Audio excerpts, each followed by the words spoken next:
Maybe you're starting on Linux and you're feeling overwhelmed. You're not sure where exactly to start.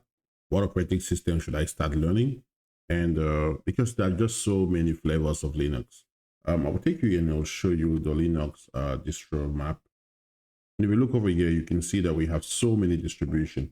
This is Slackware, and you can see it goes and it becomes Vector Linux, Slack Linux, Paramo Linux, just so many variations based off of Slackware.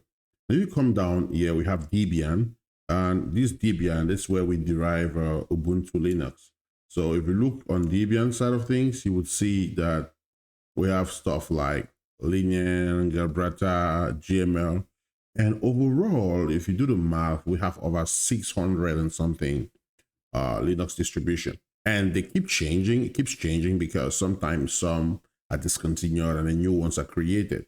And if we go further from Debian, we're going to see the Red Hat.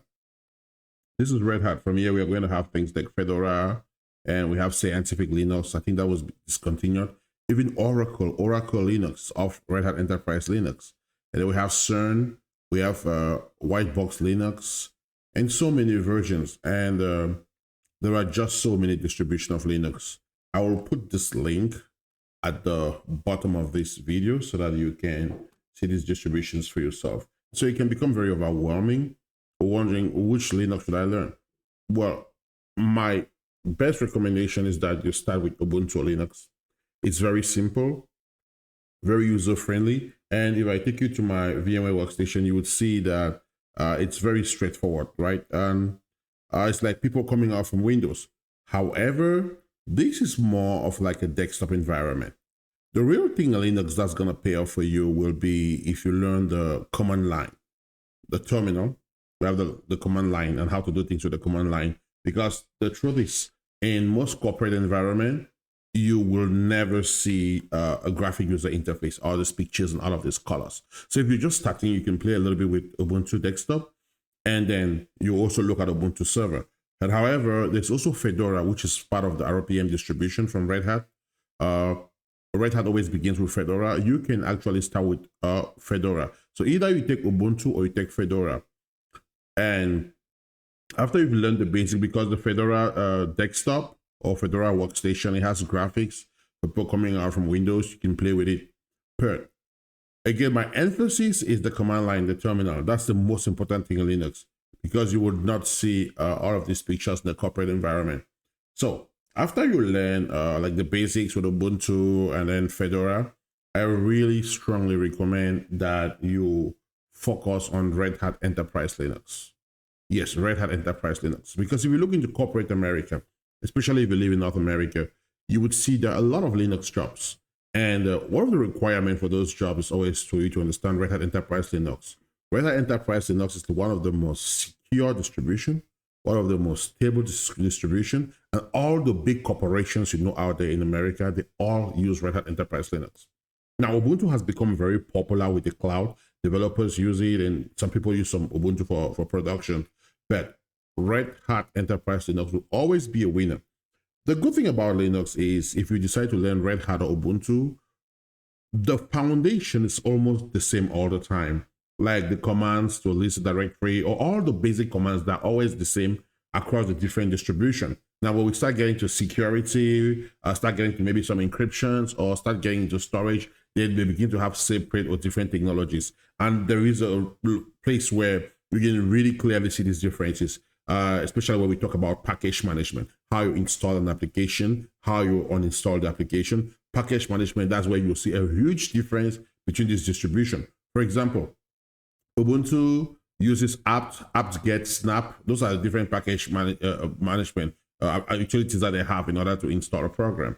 But for Red Hat, we are going to use what we call yum or DNF. And most recently in Fedora 41, they released a new one called DNF 5.